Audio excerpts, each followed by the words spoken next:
పెట్టుకుందాము.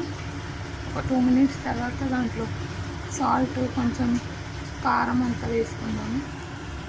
కొద్దిగా కొంచెం కారం వేద్దామండి లైట్గా.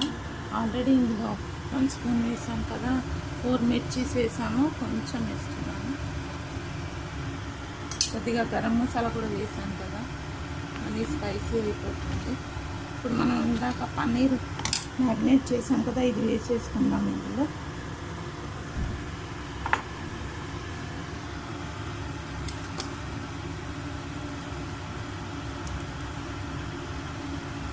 కొంచెం ఇందులో వాటర్ వేసేసుకుందాము.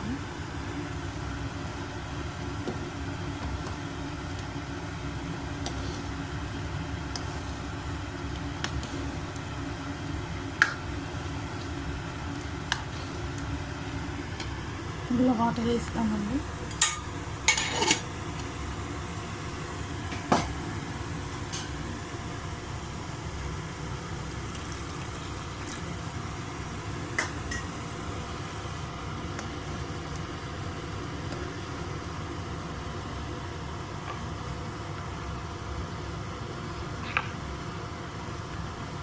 చూసారు కదా, ఇందులో ఇదంతా ఉంది కదా మసాలా అంతనే వాటర్ వేసానండి. ఇప్పుడు ఇదంతా ఇందులో వేసేసుకున్నాం. కర్రీలో పన్నీర్ గ్రేవీలో వేసేసుకున్నాను.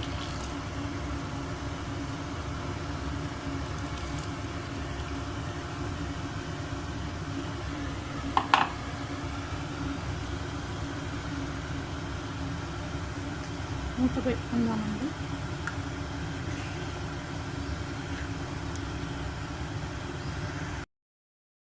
చూద్దామండి, మన పన్నీర్ కర్రీ అయిపోయింది. చుట్టూ ఆయిల్ కూడా వచ్చేసిందండి. చూసారు కదా, మన కర్రీ రెడీ అయిపోయినట్టే. చూసారు కదా, చుట్టూ ఆయిల్ వచ్చేసింది. స్టవ్ సిమ్లో పెట్టానండి. స్టవ్ ఆఫ్ చేసేద్దాము. మన ఎమ్మి పన్నీర్ కర్రీ రెడీ. చూసారు కదా, మన hotel style paneer curry gravy అండి, పన్నీర్ గ్రేవీ. చూసారు కదా, ఎమ్మి పన్నీర్ గ్రేవీ. మీరు కూడా ఇలానే వెరైటీ డిష్లు చేసి తిని ఎలా ఉందో చెప్పండి. Thank you. చపాతీకి ఇంకా బాగుంటుందండి.